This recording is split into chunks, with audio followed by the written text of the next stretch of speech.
The champagne had gone flat an hour ago, but Thalassa kept the glass pressed to her lips anyway, using it as a shield against the pitying stares.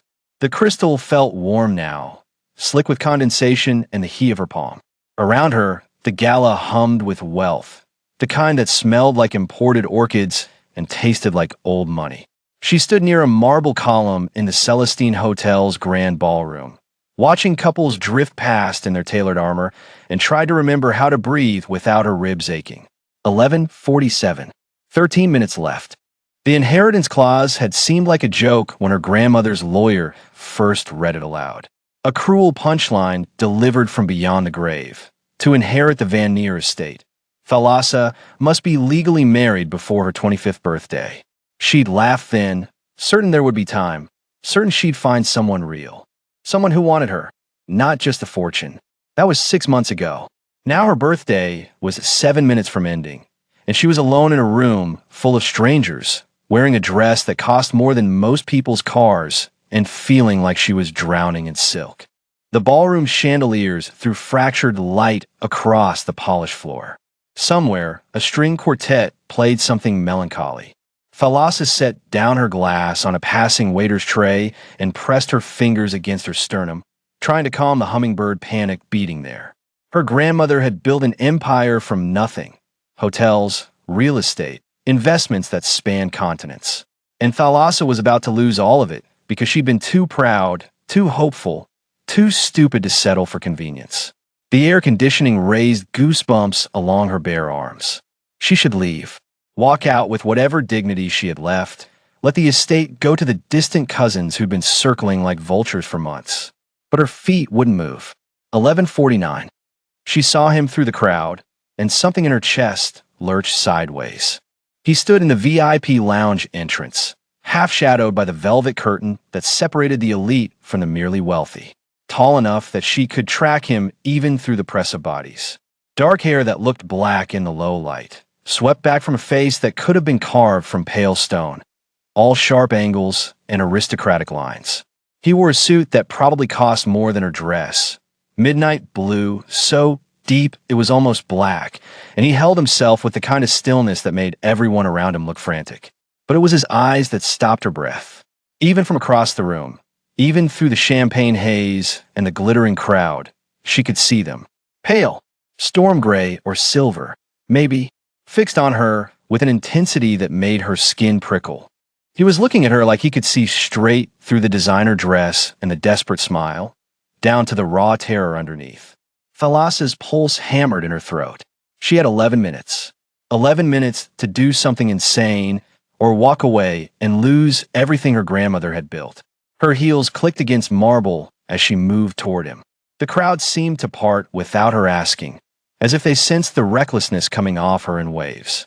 She could feel her heart in her teeth, taste copper and fear on her tongue. He watched her approach. Didn't move, didn't smile. Just stood there with one hand in his pocket and that impossible stillness radiating from him like cold. She stopped 3 feet away, close enough to smell his cologne, something expensive and strange like winter forests and smoke. Close enough to see that his eyes weren't gray at all, but a pale amber that seemed to catch the light wrong. "I need a husband," she said. The words came out steadier than she'd expected. Around them, the gala continued its glittering rotation, but she could feel the bubble of silence that had formed, the way conversations nearby had stuttered and stopped. His expression didn't change. One dark eyebrow lifted, a movement so slight she almost missed it. How refreshingly direct. His voice was low, textured like aged whiskey, with an accent she couldn't place. British maybe, but older somehow. "Though I'm afraid you have me at a disadvantage. You seem to know what you want from me, but I don't yet know your name." Thalassa Van Neer. She lifted her chin, refusing to look away from those strange eyes. "And I don't know what I want from you. I know what I need. There's a difference." "Indeed there is." He tilted his head, studying her with an attention that felt physical, like fingers trailing down her spine. "And what makes you think I'm in the business of fulfilling needs? You're here alone. You're watching the room like you're bored out of your mind. And you haven't told me to leave yet." Thalassa glanced at her phone. 11:52. Her hand was shaking. I have 8 minutes to get married or I lose a $50 million inheritance. I'm not asking for love. I'm not asking for forever. I'm asking for a legal signature and maybe an hour at a time. Something flickered across his face. Amusement, maybe, or curiosity. He stepped closer, and she caught that scent again, stronger now. Not cologne. Something else. Something that made her hindbrain whisper warnings she couldn't quite hear. 50 million, he repeated softly. And you're propositioning a stranger in a hotel ballroom. I'm propositioning you specifically. She met his gaze, refusing to back down, even though every instinct screamed at her to run. You look like someone who understands transactions. I do. He smiled then, and it transformed his face from beautiful to devastating. Though my transactions tend to be more complex than most. I'm Cyprian Thorneveld. And yes, Thalassa Van Neer, I'll marry you. The chapel was 3 floors down, tucked behind the hotel's conference center. Thalassa's heels echoed too loud in the empty corridor as they descended the service stairs. Cyprian moved beside her without sound, his hand light against her lower back, a touch that burned through silk and made her hyper-aware of every breath. There's an officiant on call, she said, her voice bouncing off concrete walls. The hotel keeps one available for exactly this kind of emergency. How convenient. His tone was dry, amused. Do they get many midnight desperation weddings? You'd be surprised. Her phone said 11:56. For minutes. Vegas isn't the only place people make impulsive decisions. The chapel was small, decorated in tasteful neutrals that could accommodate any denomination. The officiant, a tired-looking woman in her 60s, barely blinked at their arrival. She'd probably seen stranger things. Names? She asked, pulling out a tablet. Thalassa Van Neer and Cyprian Thorneveld. The woman's fingers paused over the screen. Her gaze flicked to Cyprian, and something passed over her face. Recognition, maybe, or fear. But she typed the names without comment. The ceremony took 3 minutes. Thalassa heard herself speak the words, felt Cyprian's cool fingers slide a ring onto her hand. Where had he gotten a ring? And then it was done. 11:59. She made it with 60 seconds to spare. You may kiss your bride, the officiant said quietly. Cyprian turned to her, and in the chapel's soft light, his eyes gleamed like a cat's. May I? He murmured. Thalassa nodded, her throat too tight for words. He cupped her face with both hands, his skin impossibly cold, and kissed her with a gentleness that made her knees weak. His mouth tasted like winter and something darker, something that made her want to press closer, even as warning bells screamed at her head. We pulled back, he smiled, and she saw his teeth. Not all of them, just the canines, longer than they should be, sharp enough to catch the light, sharp enough to kill. Welcome to the family, wife, Cyprian said softly. We have so much to discuss. The chapel air turned crystalline. Thalassa's breath caught, not from fear, though she knew she should be terrified, but from the sudden clarity of understanding. The cold hands that had held her face, the way shadows seemed to bend toward him, the officiant's recognition. Vampire. She'd married a vampire. You're very calm, Cyprian observed, releasing her but not stepping back. His presence filled the small space between them like fog rolling off water. Most humans scream. Most humans didn't just inherit a fortune that requires a husband by midnight. The words came out steadier than she felt. Her pulse hammered against her throat, and she watched his eyes track the movement. You knew. About the will. I know many things. He tucked a strand of hair behind her ear, the gesture almost tender. But we can't discuss them here. The officiant has already called her handler. Thalassa glanced at the woman, who was indeed whispering urgently into her phone, her face pale. Handler, the court monitors all supernatural marriages. They'll want to meet you immediately. Cyprian took her hand, the one now wearing a silver ring etched with symbols she couldn't read. Can you run those shoes?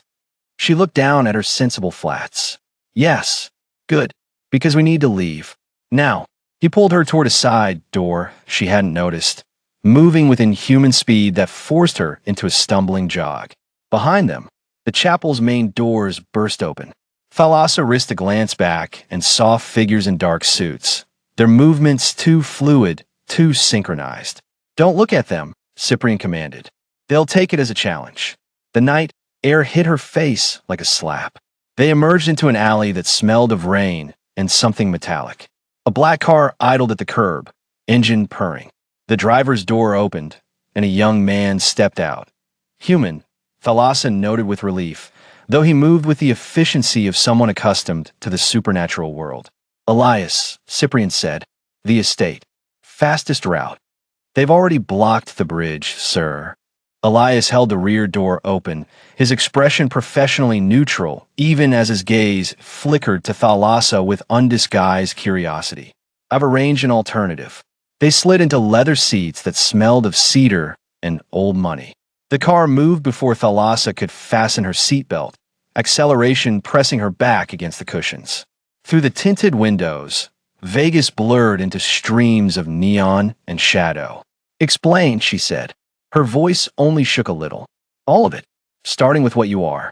Cyprian studied her in the darkness, his eyes reflecting the passing lights like a predator's. I'm exactly what you think I am. 604 years old, turned during the reign of Queen Elizabeth. I've been the vampire king of the Western Territories for 2 centuries. And you just happen to be at a 24-hour wedding chapel at midnight. No. His smile held no warmth. I've been watching you for 3 weeks, Thalassa. Since your grandfather died, and the terms of his will became known to certain interested parties. The car took a corner fast enough to make her stomach lurch. Elias drove with the calm focus of a getaway driver, weaving through traffic that seemed to part before them. Why would a vampire king care about my inheritance? Because your grandfather was more than a casino mogul. He was a broker, a neutral party who facilitated deals between the human and supernatural worlds. His death left a power vacuum. Cyprian's fingers drummed against his knee, the only sign of tension. Several factions want control of his assets. The marriage clause was his way of ensuring you'd have protection. Protection? Thalassa laughed, the sound edging toward hysteria. I married a vampire for protection. You married a vampire to keep your fortune from falling into the hands of something far worse. His hand covered hers, cool and steady. There are older things than vampires in this world, Thalassa. Hungrier things. Your grandfather knew that. He also knew I was the only one powerful enough to shield you from them. The car descended into an underground tunnel, fluorescent lights strobing across Cyprian's face. In those flashes, Thalassa saw the weight of centuries in his expression, the patience of something that had outlived empires. The court you mentioned will want to verify our marriage is legitimate. They'll test you, question you. Some will try to kill you. He said it matter-of-factly, as if discussing the weather. The next 72 hours will determine whether you survive as my wife or die as a liability. Comforting. I don't deal in comfort. I deal in truth. The car emerged from the tunnel onto a private road lined with iron gates. But I will keep you alive, Thalassa. That's not altruism. Your death would weaken my position. However, I don't make promises I can't keep. The estate rose before them like something from a Gothic novel. All stone and shadow, windows glowing with warm light that seemed incongruous with its owner. Elias pulled up to the main entrance, where more figures waited. These moved with the same predatory grace as the ones at the chapel. Your household? Thalassa asked. My court. The inner circle. Cyprian opened the door, then paused. A word of advice before we go in. Don't show fear. They can smell it, and it makes them playful. Playful. In ways you won't enjoy. He stepped out, then offered his hand. Stay close to me. Touch me if you need to. Physical contact with your spouse is expected and will reinforce our bond in their eyes. Thalassa took his hand and let him pull her from the car. Her legs felt unsteady, but she forced herself to stand straight. The figures at the entrance watched her with eyes that gleamed in the darkness. Gold, silver, red. Not human. None of them human. Lord Cyprian, one of them said, a woman with silver hair and a smile like broken glass. You've been busy tonight. Lady Morgane. Cyprian's tone held a warning. My wife is under my protection. Spread the word. Wife. Morgane's laugh was wind chimes in a graveyard. How delightfully unexpected. Does Vesper know? The name landed like a stone in still water.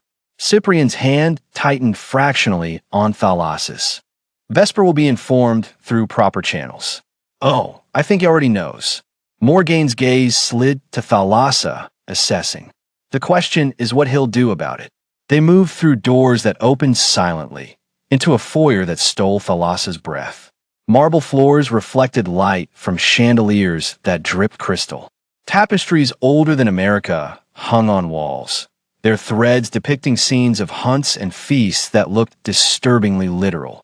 The air smelled of beeswax and something underneath, copper and roses, blood and perfume. More vampires emerged from shadowed doorways, drawn by curiosity or command. Thalassa felt their attention like physical weight pressing against her skin. She moved closer to Cyprian, and his arm came around her waist, anchoring her. "The court will convene in 1 hour," he announced, his voice carrying through the space with unnatural clarity. "Prepare the Great Hall. And someone find Elias. I want security tripled." The vampires dispersed within human speed, leaving only Morgane and 2 others, a dark-skinned man with eyes like embers and a pale youth who couldn't have been more than 16 when he was turned. "You're really going through with this?" the man asked. His accent was old, something Mediterranean. "Binding yourself to a human for politics?" "I'm binding myself to leverage, Marcus." Cyprian guided Thalassa toward a staircase that curved upward into shadow, and ensuring our territory remains stable. "Unless you prefer Vesper's chaos." Marcus's expression darkened. "Vesper is a problem that needs solving." "Agreed. But not tonight." They climbed, and Thalassa focused on putting one foot in front of the other, on not thinking about the drop behind them or the creatures below. "Tonight, we establish legitimacy." The second floor was quieter, the walls lined with portraits of people in period dress. Some of the faces looked familiar, not specific individuals, but the bone structure, the eyes. Cyprian's features echoed through centuries of paint and canvas. "Your family?" she asked. "Some. Others are vampires I've turned or allied with." A reminder of continuity. He stopped at a door carved with intricate patterns, roses and thorns intertwined. "These will be your rooms. Mine are connected through there." He indicated a second door. "You'll want to change before the court convenes. Something formal. Elias will bring options." The rooms were stunning, all dark wood and rich fabrics, a 4-poster bed that could sleep 4, windows overlooking gardens lit by moonlight. A fire crackled in the hearth, though Thalassa hadn't seen anyone light it. "The court," she said, turning to face him. "What exactly will they do?" Cyprian moved to a cabinet and poured amber liquid into 2 glasses. He offered her one. "They'll verify our marriage is valid under supernatural law. That means demonstrating our bond is genuine, or at least convincing enough to withstand scrutiny." "How do we do that?" "By appearing devoted, by touching, by defending each other if challenged." He sipped his drink, watching her over the rim. "And by surviving Vesper's inevitable objections. This Vesper everyone keeps mentioning is my former lover and current rival for control of the Western Territories." Cyprian set down his glass with deliberate care. "He's older than I am, more powerful in some ways, and absolutely furious that I've married without consulting him. He'll try to prove our marriage is a sham, which would invalidate it under court law." Thalassa drank, the liquor burning down her throat. "And if he succeeds? Then you lose your inheritance, and I lose significant political standing. We'd both be vulnerable." His eyes met hers, and she saw something almost like regret there. "I won't lie to you, Thalassa. You're in danger. Real, immediate danger. But you were in danger the moment your grandfather died. At least now you have teeth." A knock interrupted them. Elias entered, carrying garment bags. "The court convenes in 40 minutes, sir.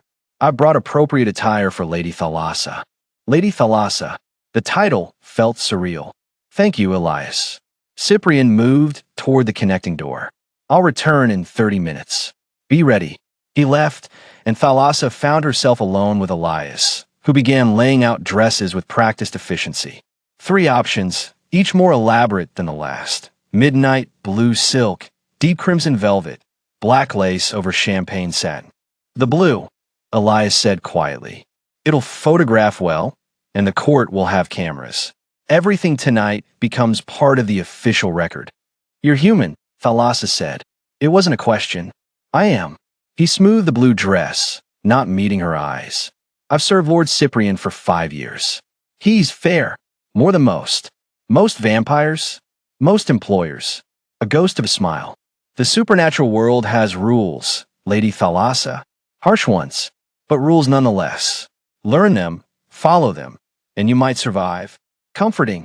It's meant to be honest. He finally looked at her. Lord Cyprian chose you for strategic reasons, yes. But he could have chosen anyone. He picked you because your grandfather trusted him, and that trust was earned. Remember that when things get difficult. He left her to dress. The blue silk whispered against her skin, cool and heavy. Thalassa found cosmetics in the bathroom, expensive brands, and used. Had Cyprian prepared these rooms for her? Or did he keep them ready for any potential wife? She was applying lipstick when the connecting door opened. Cyprian had changed into a black suit that probably cost more than her car, his dark hair pulled back to reveal the sharp angles of his face. He looked every inch the vampire king, beautiful and terrifying and utterly inhuman. Perfect, he said, crossing to her. But you need this. He produced a necklace from his pocket, a pendant of silver and moonstone that seemed to glow with inner light. When he fastened it around her neck, warmth spread from the stone across her skin. Protection, he explained. It won't stop everything, but it will prevent most mental manipulation. Vesper is particularly skilled at compulsion. He can control minds. Most vampires can, to varying degrees. I can, though I won't use it on you. It would invalidate our marriage bond. His fingers lingered on her shoulders. The necklace levels the playing field somewhat. Somewhat. I won't lie and say you're safe. But you're safer than you were this morning. He offered his arm. Ready to meet the vampire court? No, absolutely not. But Thalassa took his arm anyway, feeling the cool strength beneath the expensive fabric. They descended together, and with each step, Thalassa felt the weight of her new reality settling over her like a cloak. The great hall doors stood open, revealing a space that belonged in a cathedral. Vaulted ceilings, stained glass windows depicting scenes of night and shadow, rows of seats filled with creatures that had once been human. The vampires rose as Cyprian entered, a wave of movement that rippled through the crowd. At the far end, on a raised dais, 3 thrones waited. Cyprian guided her toward them, and she realized with a jolt that one was meant for her. They sat, and the court settled. Silence fell, heavy and expectant. Then the doors opened again, and a figure stepped through that made every vampire in the room tense. He was beautiful the way a storm was beautiful, dangerous and compelling and utterly destructive. Dark hair fell to his shoulders, framing a face that could have been carved by a master sculptor. His eyes, when they found Thalassa, were the color of old gold and filled with something that made her blood run cold. Vesper Mondragon had arrived. Cyprian, he said, his voice like silk over steel. I hear congratulations are in order. Vesper. Cyprian's tone gave nothing away. I wasn't aware you'd returned from the Eastern Territories. I cut my trip short when I heard the interesting news. Vesper moved down the aisle with liquid grace, every eye tracking him. A marriage. How impulsive. He stopped before the dais, and Thalassa felt the full force of his attention. It was like standing in front of furnace, overwhelming and inescapable. Lady Thalassa, Vesper said, sketching a mocking bow. Welcome to our world. I do hope you survive it. Before Cyprian could respond, the lights flickered. Once, twice. Then the chandeliers dimmed to almost nothing, and a sound like a bell tolling echoed through the hall. Every vampire in the room went still. No, Cyprian breathed. Not now. Not tonight. What is it? Thalassa whispered. But she could already feel it. A change in the air, a draining sensation like water circling a drain. The moonstone at her throat grew cold, then colder still. Cyprian stood, his face transformed by something she'd never seen there before. Fear. The silent moon, he said. It's begun. And then, as if someone had cut his strings, the vampire king collapsed. Thalassa dropped to her knees beside Cyprian's fallen form. His skin had lost its usual cool luminescence, turning ashen, almost gray. When she pressed her fingers to his throat, searching for a pulse she wasn't sure vampires even had, his flesh felt wrong. Too warm, too human. What's happening to him? She looked up at the assembled vampires, but they were backing away, their faces masks of confusion and something worse. Hunger. Vesper laughed, the sound cutting through the hall like a blade. The silent moon strips us of our power, returns us to what we were before the turning. For a few hours, we're nothing but mortal meat.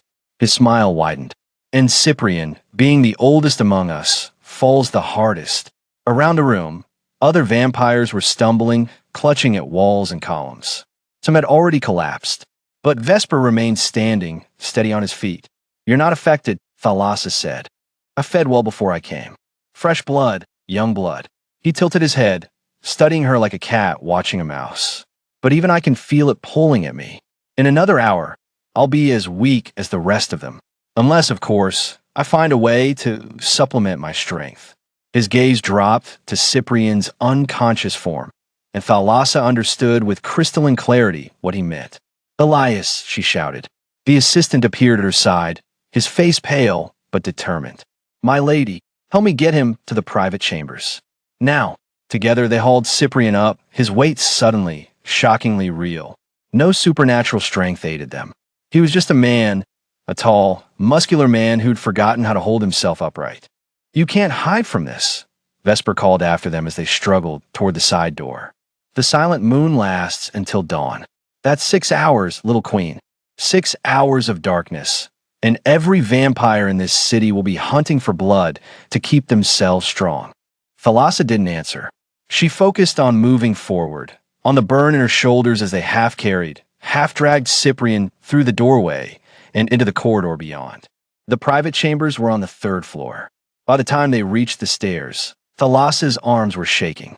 Elias, despite his slight frame, bore his share of the weight without complaint. "Why didn't he warn me?" she gasped as they climbed. "He didn't know it would be tonight," Elias said. "The silent moon comes without warning, once every few years. It's why the old vampires are so paranoid about security." They reached the landing.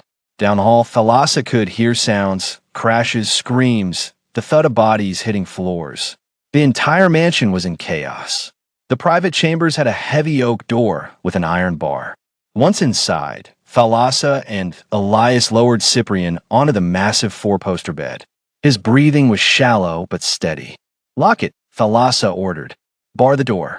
Elias obeyed, sliding the iron bar into place with a metallic clang that echoed through the room. "It won't hold forever. Not if they really want in. Then we make sure they don't want in badly enough." She moved to the windows, checking the locks, pulling the heavy curtains closed. The room had been designed as a sanctuary. Thick walls, reinforced door, windows too narrow for a body to fit through. But it had been designed to keep things out, not to protect a powerless vampire king.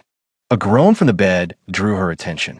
Cyprian's eyes fluttered open, unfocused and confused. "Thalassa." She was beside him in an instant. "I'm here." The silent moon. His voice was rough, human. "You need to leave. Get to the safe room in the basement. Elias knows the way." "I'm not leaving you. You don't understand." You tried to sit up, failed, fell back against the pillows. The vulnerability in that simple action made her chest ache. "I'm mortal right now. Completely mortal. If Vesper gets in here, he won't." "Thalassa." He caught her hand, and his grip was warm, weak. "I agreed to this marriage because I need a mortal anchor. Someone whose humanity could balance my nature during times like this. But I never meant for you to actually." A crash from outside cut him off. Then another. Footsteps in the corridor, moving fast. "My lady," Elias whispered. "They're coming." Thalassa stood. Her wedding dress, beautiful and impractical, swirled around her legs. She kicked off the delicate heels, felt the cold floor solid beneath her bare feet. "The weapons," she said. "Where are they?" Elias pointed to a cabinet against the far wall. Inside, she found what she needed, not swords or guns, but something better. Flares. A dozen emergency flares, the kind used for signaling ships. "Fire," Cyprian said from the bed, understanding dawning in his eyes. Vampires, even powered ones, instinctively fear fire. And powerless ones? Thalassa pulled out a flare, tested its weight. It'll burn them just like it would burn you. The door shuddered. Someone was testing it, pushing against the bar. Cyprian. Vesper's voice, muffled but clear. Open up. We can share her. There's enough blood for both of us. Go to hell, Thalassa shouted back. Laughter. Such spirit. I can see why he chose you. But spirit doesn't change facts, little queen. That door won't hold. And when it breaks, you're just a human woman in a room full of predators. The door shuddered again, harder. The bar groaned. Thalassa looked at Elias. Can you use one of these? He nodded, taking a flare with shaking hands. Good. When they break through, we light them up. Aim for the face, the chest. Make them afraid to come closer. And if that doesn't work? Elias asked. She didn't answer. Instead, she moved to stand between the door and the bed, planting her feet, feeling the moonstone at her throat, still cold, still dead of magic. The door exploded inward. Not slowly, not with warning. The iron bar snapped like a twig, and suddenly Vesper was there, flanked by 3 other vampires she recognized from the ceremony. All of them looked wrong. Eyes too bright, movements too jerky, the desperation of addicts needing a fix. Last chance, Vesper said. Walk away, and I'll let you live. Thalassa struck the flare against its cap. It ignited with a hiss and a burst of red light that filled the room like a star exploding. The vampires recoiled, hands flying up to shield their faces. Get out, Thalassa said. Her voice didn't shake. Or I'll show you exactly what a human woman can do. Vesper's lips pulled back from his teeth, still sharp, even without his power. You're bluffing. She thrust the flare forward. The chemical fire crackled, spitting sparks. One landed on Vesper's sleeve, and he yelped, batting it out. The smell of singed fabric filled the air. Does that feel like a bluff? For a long moment, they stood frozen in tableau. Thalassa with her makeshift torch, Vesper and his companions hovering in the doorway, Elias and Cyprian behind her. Then Vesper smiled. You can't hold that forever. He was right. The flare was already burning down, eating through its fuel. She had minutes, maybe less. I don't need forever, she said. Just until dawn. 6 hours, Vesper countered. Can you stay awake 6 hours? Can you keep that fire burning? Because the moment it goes out, the moment you falter, she won't falter. Cyprian's voice, weak but steady. Thalassa didn't dare turn around, didn't dare take her eyes off Vesper, but she felt Cyprian's presence at her back, felt him standing despite his weakness. She's stronger than you'll ever understand, Cyprian continued. That's why I chose her. Not because she could be controlled, but because she couldn't be. Vesper's expression darkened. Touching. But strength doesn't matter when you're outnumbered. He lunged. Thalassa swung the flare in a wide arc. It connected with Vesper's shoulder, and he screamed, a sound of pure animal pain. The smell of burning flesh joined the smoke, acrid and terrible. Elias lit his flare, adding its red glow to the chaos. The other vampires fell back, but Vesper, despite his injury, kept coming. His hand closed around Thalassa's wrist, and she felt his strength, diminished but still greater than hers. The flare tumbled from her grip. For one terrible second, she thought it was over. Then her free hand found the moonstone at her throat, and she ripped it from its chain. The stone, cold and heavy, fit perfectly in her palm. She drove it into Vesper's face. He released her with a howl, staggering backward. Blood, red, human blood, poured from his nose. And in that moment, Thalassa saw it. The fear in his eyes. Not fear of her, but fear of what he'd become. Mortal, vulnerable, dying, eventually like everything else. Get out, she said again, or the next one goes through your eye. Vesper looked at her, then at Cyprian, then at the flare still burning on the floor between them. Something shifted in his expression, calculation giving way to grudging respect. This isn't over, he said. Yes, Cyprian replied. It is. And perhaps Vesper heard the truth in those words, or perhaps he simply decided the prize wasn't worth the cost. Either way, he turned and walked out, his companions scrambling after him. Thalassa kicked the door closed and slid what remained of the bar back into place. Then, and only then, did she let herself shake. Cyprian's arms came around her from behind, warm and solid and human. "You did it," he whispered against her hair. "You magnificent, terrifying woman. You did it." She turned in his embrace, and for the first time since the ceremony, she really looked at him, saw the man beneath the vampire king, the fear he'd hidden, the vulnerability he'd never shown. "The silent moon," she said. "How long until it passes?" "Hours yet, but Vesper won't come back. You've proven yourself." His hand came up to cup her face. Not just to him, to all of them, to me.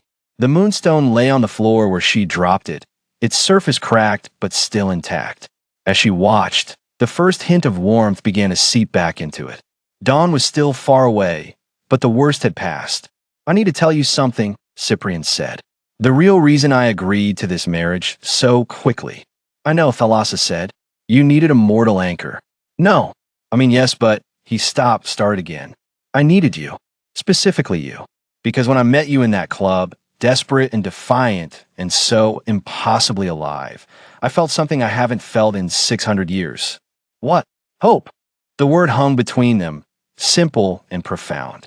Outside, the sounds of chaos were fading.